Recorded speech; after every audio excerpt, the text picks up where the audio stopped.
Studi Sarjana Kesehatan Masyarakat semester 3 tingkat 2. Video ini merupakan bagian dari tugas mata kuliah gizi pada komunitas rural yang diampu oleh Ibu Banun Rohimah, SGZ, MGizi. Halo ibu-ibu dan ayah, tahukah kita bahwa masalah gizi pada bayi sering berawal dari isi piring yang kurang tepat? Banyak bayi yang sudah makan banyak, tapi gizinya belum cukup. Di video ini, kita akan bahas dua hal penting, yaitu isi piring bayi yang paling bermasalah dan standar porsi makan bayi sesuai dengan usia. Nah, di sini kita akan membahas isi piring bayi yang paling bermasalah. Masalah utama pada makan bayi bukan karena bayinya tidak mau makan, tapi karena isi makanannya belum lengkap. Banyak bayi sudah makan setiap hari, tapi jenis makanannya itu-itu saja.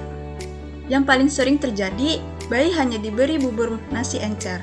Bubur memang bikin bayi kenyang, tapi karena terlalu encer, tenaga dan gizinya sedikit. Seharusnya bubur dibuat lebih kental supaya bayi dapat energi yang cukup. Makanan pokok tidak harus nasi saja, bisa juga kentang atau ubi, supaya tidak bosan dan gizinya lebih beragam. Masalah berikutnya adalah lauk hewani yang jarang diberikan.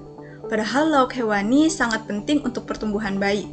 Tanpa lauk hewani, bayi berisiko kurus dan pertumbuhannya lambat. Lauk hewani tidak harus mahal, yang penting ada setiap hari, misalnya seperti telur, ikan, atau ayam. Walaupun porsinya sedikit. Nah, selain itu, bayi juga sering mendapatkan lauk nabati yang sedikit. Biasanya cuma tempe atau tahu. Lauk nabati tetap penting, tapi tidak cukup kalau berdiri sendiri. Lauk nabati seperti tahu, tempe, dan kacang-kacangan sebaiknya tetap diberikan bersama lauk hewani.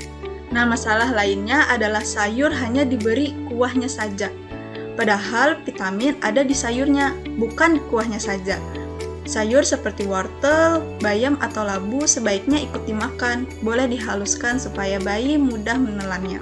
Nah, buah juga sering tidak diberikan karena dianggap tidak penting, padahal buah membantu menjaga daya tahan tubuh bayi dan membantu penyerapan zat gizi. Buah yang mudah diberikan pada bayi itu contohnya seperti pisang, pepaya, jeruk, dan alpukat. Nah, jadi setiap kali bayi makan, sebaiknya ada makanan pokok, lauk hewani, lauk nabati, sayur, dan buah. Nah, lalu yang kedua kita akan membahas standar porsi makan bayi sesuai dengan usia. Untuk bayi usia 6-8 bulan, bayi mulai belajar makan. Tekstur makanan masih halus dan diberikan 2-3 kali sehari dalam satu kali makan. Nah, untuk bayi usia 6-8 bulan, bayi mulai belajar makan. Tekstur makan masih halus dan diberikan 2-3 kali sehari dalam satu kali makan.